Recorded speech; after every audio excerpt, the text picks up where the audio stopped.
What's up, guys? It's Brian Peacock back with Epic Outdoor Adventures. Another fly tie-in video for ya. Gonna be the infamous Stimulator. Stimulator is one of my favorite dry flies to fish. I believe it was tied to mimic the yellow stonefly. Or the golden stonefly, maybe. But it comes in a variety of colors and patterns. It can imitate a grasshopper. It can imitate a moth. It can imitate caddisflies. Whatever it imitates, the fish seem to love this fly. And there's some days to where I just can't take this fly off. I mean, it's just action-packed with monstrous, vigorous, aggressive attacks on the surface, and who don't like that, right? So, if you've never fished a Stimulator dry fly before, you really need to. Here in Western North Carolina, it gets a pumping around May. And it'll go all the way through October and then November. I've even got them a few times in December on one. So what I did is I'm using a number 10 Umpqua. It's a TMC200R right there. Size 10. It's a bent extra long shank nymph hook. It's not a dry fly hook. I'm not sure if they make this as a dry fly hook, but I always use the nymph hooks. I'm going to get some elk hair, just a small pinch, put it in our stacker, straighten it up. We're going to go about a hook gap deep and come off the back here with a pinch wrap. We'll do a loose wrap there first, then a medium and snug it down a little, medium, snug it down, medium, snug it down, medium, snug it down, another snug, and we're going to roll back here pretty soft, not too much pressure, just to hold that tail down and get it to splay out like that. What I like to do here is just push these forward just a little bit to lay them down and just bring my thread right on up to about halfway.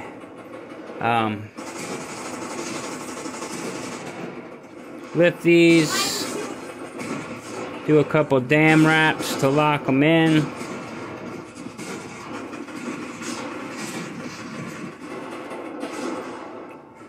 Hold these up, pull them forward a little bit, and snip at an angle. Go ahead and trim up. Don't cut your thread. There we go. Now we started the thread about 3 eye holes back. And left just a blank shank right in here. So we're going to hold all that down. That'll just give us a little body, make it a little thicker in there. Alright, next I have a Indian neck hackle. These things are pretty cheap. They're like $6. I'm going to pull one of the smaller feathers out. This might be a little too big, but you can trim these hackle feathers down on this. It's really not that big a deal. Alright, correct way to do this is splay some of these out and trim back, about 5 or 6 of them, and leave just a little bit of the nubs there. And that really will help that thread lock this feather in when you wrap it, and it won't slide back out again. We're going to tie this in the back. We're going to leave it hang. I'm going to grab some ice dubbing in a golden yellow, orange, and we're going to dub a fairly decent noodle, thick noodle on here. Doesn't have to be the tightest thing. This ice dubbing tends to be a little hard to get wrapped tight, so just get that started around there. Keep twisting as you go. I like to back over it just a little bit to lock it in and hold it down. Definitely going to need some more. I like to do this just a little at a time, because this ice dubbing is just tinsel. It doesn't have any natural hairs. It's all synthetic, and really doesn't like to form good tight noodles on your thread. So little at a time, just back over it again. You want some of that fibers spraying out like little buggy, they call it. We'll just put a little tiny bit more here to cover over that last little bit of orange where we started. Just like that. Go back over the whole thing as a rib, then crisscross and come back over, back up to right where you started. I'm going to do a half hitch, which I wrap it around my finger and turn my finger in. I put my fingernail on the head, lift up, and there's the half hitch. This back here is a bobbin rest. I'm going to swing this around, and I have a rotary vise, so I'm just going to hang this on the bobbin rest. We're going to pull it out of the way, and I'm going to grab this hackle with my hands, and I'm going to spin my rotary, and we're going to palmer this with this brown ginger hackle up to where we started, with about 3 to 4 wraps. Remember, this is a size 10. Smaller sizes will definitely probably require less. We'll lock that feather in, give it a couple wraps up, we'll fold it back, go over itself so it doesn't come back out. You can leave that, or you can cut it out. I tend to like to just cut all the hackle right off the top, straight back, just to make room for that elk hair wing that's going in, so it can lay down a little flatter and it's not sticking up.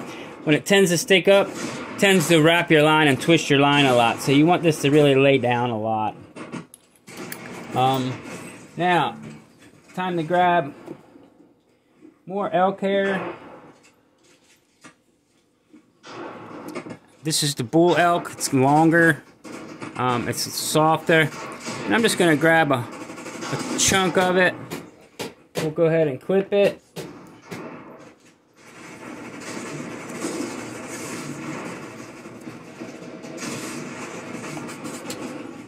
Now what we want to do is we want to pinch this down about halfway, and we want to just go like this, knock all these short, very short pieces out of here, all that under fur, and the very short pieces we don't even need to use. We're just wanting the long fibers. Alright, grab it here, pull this way, grab it back again. Just pulling them short fibers out of there. Okay. Now, these are all uneven, and the ends aren't matched up. So that's what this is. It's a stacker. We're just going to go ahead and put this in here like this. Tap it on the table a few times. It just drops all those ends down and meets them all together at once. Pull that off. Lay it to the side. Whoops, fell on the floor. Pull it out, and you can see all the ends are lined up perfectly. So we want to pinch this with this hand. We want to measure this out about the length of the body. We'll hold that right there, and we'll do a pinch wrap up here. We're going to lean it to our side so it rolls up onto the top of the hook. Just a soft wrap at first, and gradually tugging down each wrap just to seat it. Don't pull too hard, don't snap your thread. I do it all the time, and I get pissed every time I do it. Alright, now I like to come up onto that wing just a little bit, not hard. Come back down,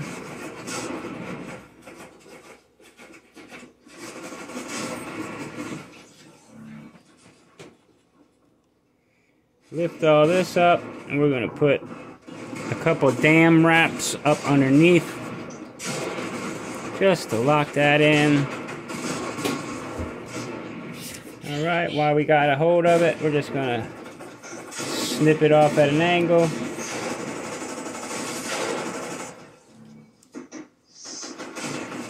And we'll trim. Be careful of your thread.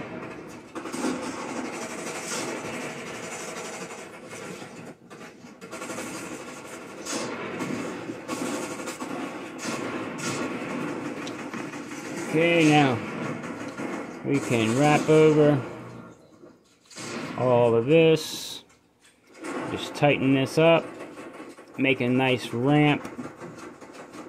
I'm using a bright orange thread and a lighter orange dubbing for the body. The darker orange is the thorax and the head, and the lighter orange is the body.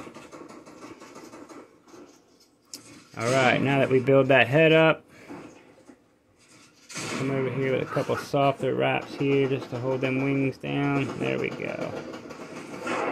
Now, we got a grizzly hackle.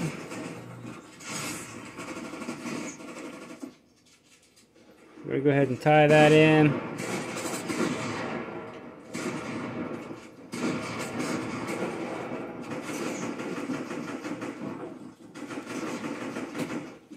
We can trim all this up. This is just for demonstration for you guys. Of course, I will take a little more time, and a couple half hitches go right on here behind the eye. Move this over again, hang your bobbin, hold your hackle, and spin this hackle down that orange head. Oh, about 2 or 3 wraps. You don't need much. Pull everything back. Undo this, move that out of the way. Roll your line back up. Pinch wrap over to hold it. Couple wraps, pull everything back. Couple wraps in front. Work it back to a head. And tie off. You can whip finish this. I just throw a couple half hitches in it. And I don't even really use head cement or glue. I fish them and usually they last, you know, when this thing is getting whacked, it usually gets beat up pretty good. And so I put about 3 half hitches in, snap off, pull that off, and there you go. You can trim it up a little bit.